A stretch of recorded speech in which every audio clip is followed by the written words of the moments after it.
নমস্কার বন্ধুরা, আমার চ্যানেলে আপনাদের স্বাগত জানাই। আজকে আমি আপনাদের বানিয়ে দেখাবো গোলমরিচ চিকেন। প্রথমে আমি চিকেনটাকে ভালো করে ধুয়ে রেখে দিয়েছিলাম।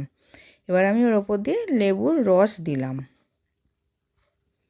স্বাদ মতো নুন দিয়ে দিলাম, 2 চামচ গোলমরিচ গুঁড়ো দিলাম, দিয়ে ভালো করে মেখে 15 মিনিটের জন্য রেখে দেবো। এবার কড়ার মধ্যে তেল গরম করতে দিয়েছিলাম, তেলটা গরম হয়ে গেছে। রসুন আদা কুচি দিয়ে হালকা করে ভেজে নিলাম। তার মধ্যে পেঁয়াজ দিলাম, পেঁয়াজটাও হালকা করে ভেজে নেব। এবার 1 মুঠো কাজু বাদাম দিলাম, 2টো কাঁচা লঙ্কা দিলাম, দিয়ে ওটাকেও হালকা করে ভেজে নেব। আর স্বাদ মতো নুন দিলাম। এবার ভাজা হয়ে গেছে, আমি জল দিয়ে সেদ্ধ করতে দেব।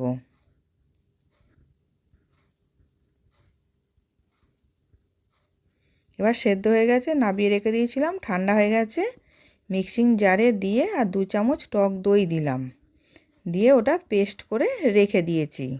এবার কড়ার মধ্যে তেল আর বাটার দিলাম, দিয়ে ফোড়নে দেবো তেজপাতা, লবঙ্গ, দারচিনি, ছোটো এলাচ।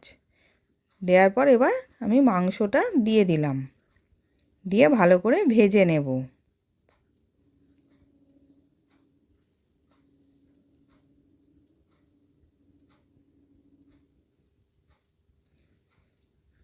এবার মাংসটা ভাজা হয়ে গেছে, আমি জিরে গুঁড়ো, ধনে গুঁড়ো দিয়ে ভালো করে মিশিয়ে নেব।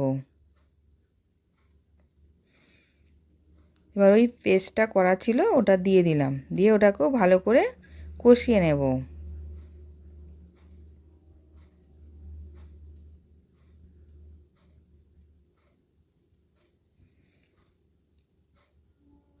এবার মাংসটা হয়ে গেছে, আমি গোলমরিচ 1 চামচ আর ধনেপাতা কুচি দিয়ে এবার নাবিয়ে নেব।